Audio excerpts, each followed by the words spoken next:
আসসালামু আলাইকুম গাইস, কেমন আছো? আশা করি সবাই ভালো আছো। আমার তো গলার আওয়াজ শুনেই তোমরা বুঝতে পারছো আমার জানটা একদমই ভালো না, তার জন্য সময়ও পাচ্ছিলাম না। তো আজকে একটু সময়টাকে বার করে তোমাদের সঙ্গে কিছু ভিডিও শেয়ার করার ছিল। তো আমি আমার হাজব্যান্ড এখন যাচ্ছি পোস্ট অফিসে, কারণ কিছু কাজ ছিল, মানে আমার কিছু নেম ভুল ছিল, তো ওইটাকেই ঠিক করার জন্য। তো চলো যেতে যেতে কথা হবে। তো আমরা এখন বার হয়ে গেছি। তো রাস্তায় এত জাম ছিল, যেমন আমাদের লেট হয়ে গেছে অমনি রাস্তায় জাম ছিল। তো যেতে যেতে দেখলাম যে এইটা আমাদের বটতলার মসজিদ। অনেক কি সুন্দর মসজিদ। মসজিদ সবই সুন্দর হয়, বাট এটা আমার অনেকই ভালো লাগে। তো এই যে অটোরের পিছনে লেখাটা রয়েছে, যারা উর্দু পারো বা যারা পড়াশোনা জানো তারা বুঝতে পারছো। তো এটা হচ্ছে আমাদের সামনে মিয়ামরের দোকান, খুবই ভালো এখানে খাবার। তো পোস্ট অফিসে চলে এসেছি, এসে দেখলাম যে যে কাকুটার জন্য এসেছি সে কাকুটা এখনও আসেনি। তো উনি বললো কিছুক্ষণ ওয়েট করো। তো পাশেই আমার বাপের বাড়ি, তো উনি বললো চলো তোমার মা দোকানে গিয়ে তোমাকে ঘুরিয়ে নিয়ে আসি। আর এমন মৌকা তো আমার মনে হয় না কোনো মেয়েবি ছাড়বে। তো ওখানে গিয়ে দেখি মা কিছু কাজ করছিল, তারপরে আমাদের কিছু নাস্তা দিয়ে দিল, বললো খেয়ে তারপরে যাবি।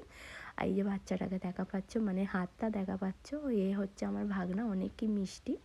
তারপর আমার কাকাদের ঘরে এই যে বিড়ালটা আছে, এর নামটা আমি ভুলে গেছি, এ অনেক, মানে তোমাদের বলে বোঝাতে পারে, একে যে দেখে সে নিয়ে নেয় কোলে। তো তারপরে কাকু বললো যে আমি চলে এসেছি, তুমি এসো। তো আসার পর আমাদের যে কাজটা ছিল ওইটা হয়ে গেল।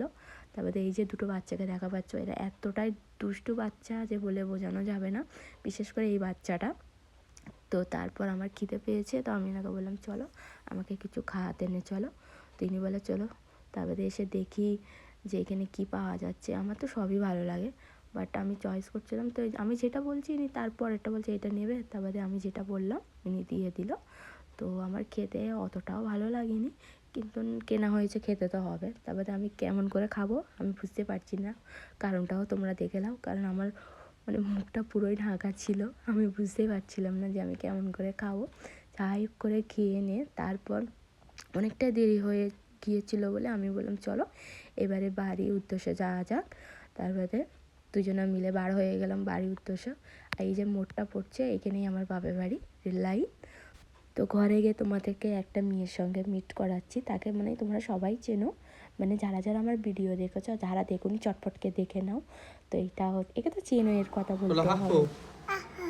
টাটা করে দাও, একটা চুমু দি দাও, ফ্লাইং কিস। আব্বা জাব্বা ডাব্বা।